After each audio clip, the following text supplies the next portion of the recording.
It was the 11th of July when my friend Bradley would be celebrating his 16th birthday. He invited me and a couple of my other friends to his house. Now, Bradley lives in a very rural area. His closest neighbor is 10 minutes away. Bradley's parents wouldn't be home as they were both on a business trip. I finally arrived at 2 p.m. Most of my friends were already there. Now, Bradley had a big backyard. It consisted of a large pool, a tennis court, and 2 pool tables, so most of the day we just hung around out there. We came inside at around 5 to sing happy birthday. We were all in the living room eating cake and watching The Office, when there was a knock at the door. Bradley decided to answer it. There were 2 men standing at the door.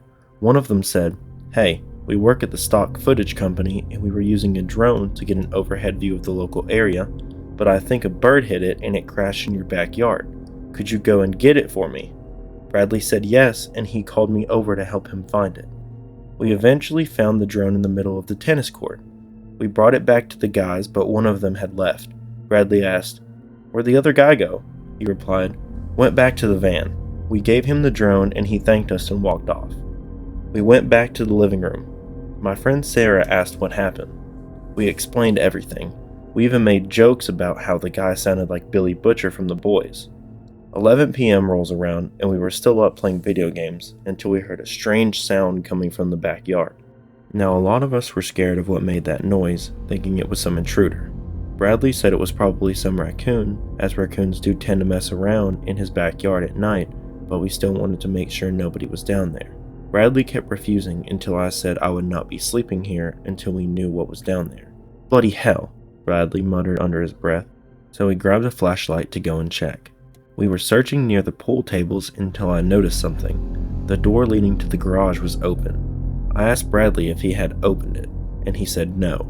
Then a tall, dark figure emerged from the door. We screamed and ran back inside. We told everyone to get into the attic and hide. We heard what sounded like a group of men walking around downstairs. We could hear one guy say, "Why did you have to make so much noise? Now they know we're here, can't leave any witnesses." As he said that, we heard what sounded like a gun being loaded. Sarah said, "They've got a gun." We knew it wouldn't be long until they found us, so we decided to try and escape through the window. We dropped some old cushions out first so we could soften the landing. Eventually, we got out and started running for our lives. We planned to run to the neighbor's house, but then the van parked outside our house started coming towards us. We ran towards the forest instead. The person in the van started shooting at us, but luckily none of the bullets hit us. We eventually came across a gas station. The manager called the police. The police took us in for questioning and searched the house. We told the cops everything we knew. The officer asked us how the guy could have possibly gotten into the house. We were all unsure until Bradley remembered he left the front door unlocked when we went looking for the drone. One of the guys must have snuck into the house. Anyways, later we found out that a couple of the items were stolen, such as a laptop and a couple of watches. They never caught the guys who did it.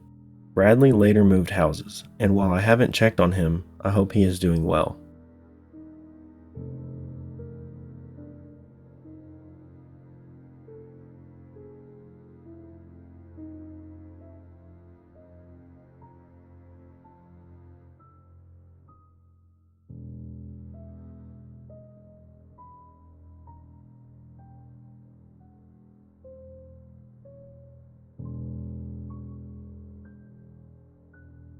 Hello everyone. I'm sorry if the story is vague. I don't really remember much. I was turning 12 years old, and I really wanted to go to the water park. My parents let me invite 4 people to the party since they offered to pay for everyone to get into the park, which is why they only allowed 4 people since they didn't want to pay for more. The 4 people I decided to invite to my party were Aaron, Connor, Anthony, and Noah. They were my best friends. We've all been friends since the 1st grade. My parents and I were in the car and drove to get all my friends. Once we got them all, we started the hour drive to the water park.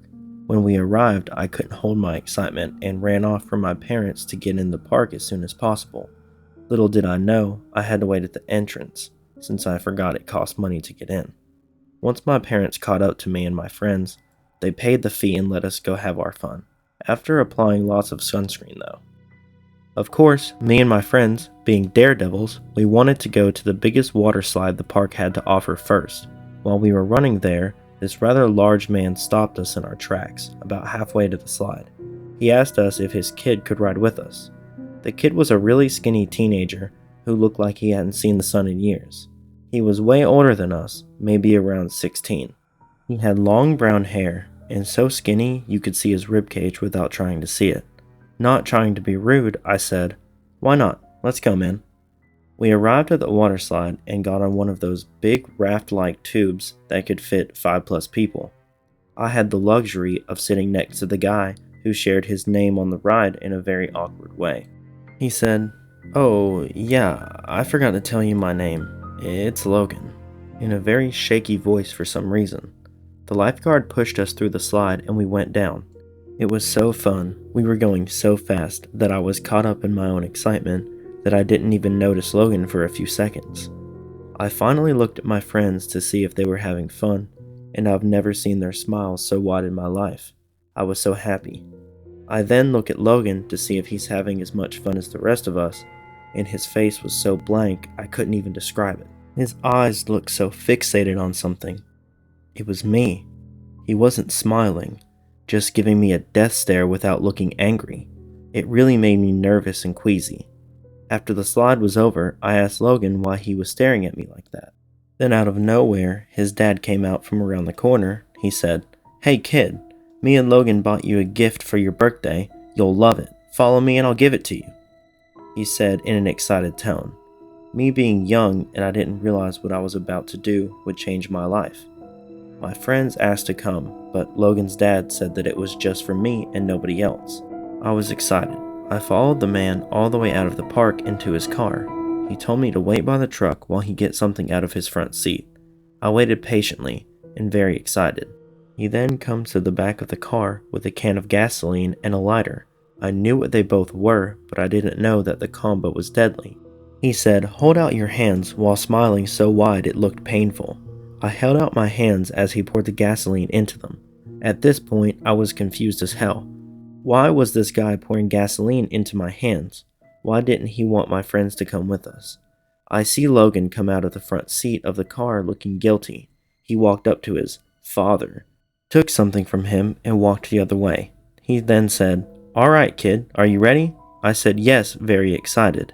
He then lit the lighter and set my arms on fire. As soon as he did that, there was a couple with their kids with them walking to the park. I didn't realize what just happened to me. I didn't feel pain. All I remember was my vision going black and waking up in the hospital. My parents were right next to me, crying joyfully that I woke up.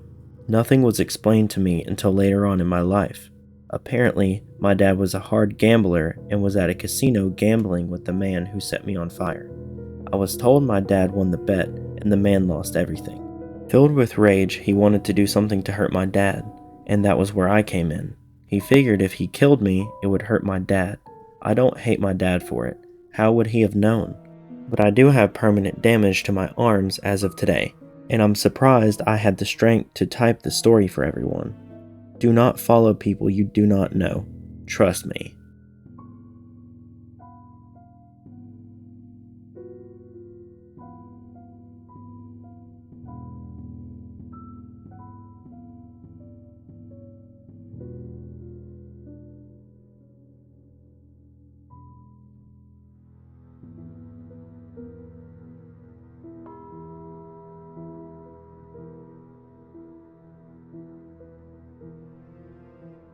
Never again will I go to Chuck E. Cheese's for anything, ever again.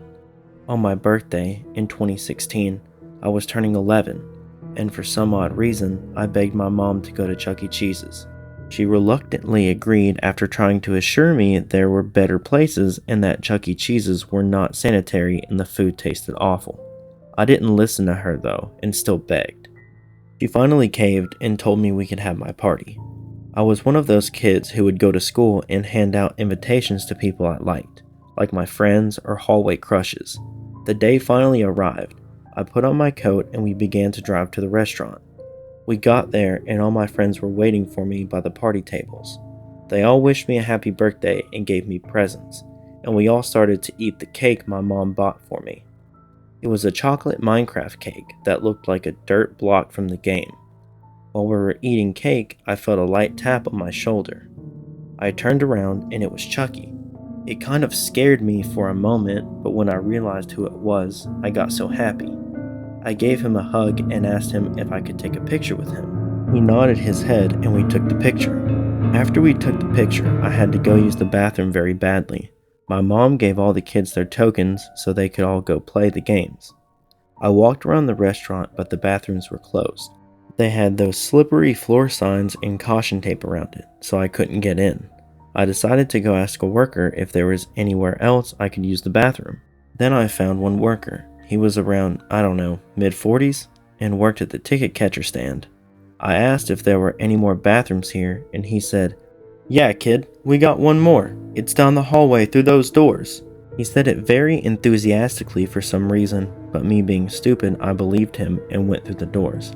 It was a long, dark hallway with very few lights. Probably abandoned, but I still went through it to find the bathroom. I finally found the bathroom door and went into it. Once I went in, I almost threw up. I smelled the worst smell I had ever smelt in my entire life. I decided that I would ask my mom to go somewhere else to use the bathroom instead of here. Right when I turned around to leave the bathroom, someone grabbed me. I couldn't scream, they were covering my mouth. I tried kicking, but it wasn't doing anything. Then he dragged me into the stall and shut the door. Then I saw something that will horrify me to this day. It was a little boy, dead eyes gouged out, lifeless on the floor. I almost passed out from the terror, but I managed to bite the man's finger so hard I tasted blood. He dropped me screaming, "Come back here, you little fucking kid." I've never ran so fast in my entire life. I ran through the big doors that the man from earlier told me to go to, and ran around the establishment until I found my mom. I ran into her arms, crying with blood coming out of my mouth. Both my parents asked what happened, and I told them the whole story. My mom looked terrified and was about to take me to the car when my dad grabbed my hand. He asked me, "Hey bud, where was this guy that tried to do that to you?" I pointed towards the doors and he smiled as he kissed my forehead and then walked through the doors. After that happened, my mom grabbed my arm and told all the kids' parents what happened and that we had to leave. Police were called minutes later and arrived not too long after. My dad was still inside. I didn't know what he was going to do to that man, but in the back of my mind, I feared that maybe, just maybe, he got hurt by him. The police went into the restaurant and did a full sweep of it. Then I heard yelling. It was the officers yelling, "Get down! Hands behind your back!" I figured they found the man who tried to kill me, but after a few minutes, I saw them come outside with my father in handcuffs. I broke free from my mom's hold and ran to the officers to tell them that's my dad and he didn't do it. They didn't listen though and put him in the back of the police car and drove away. There were only 2 ambulances there. The paramedics rushed in and moments later came out with 2 stretchers that looked like 2 bodies. I only presumed it was the little boy from earlier and the man who tried to kill me. Years later, I now know that my father brutally murdered that man after what I told him. I really miss him. He has been in jail for over 6 years. I really hope he can get out one day and see us.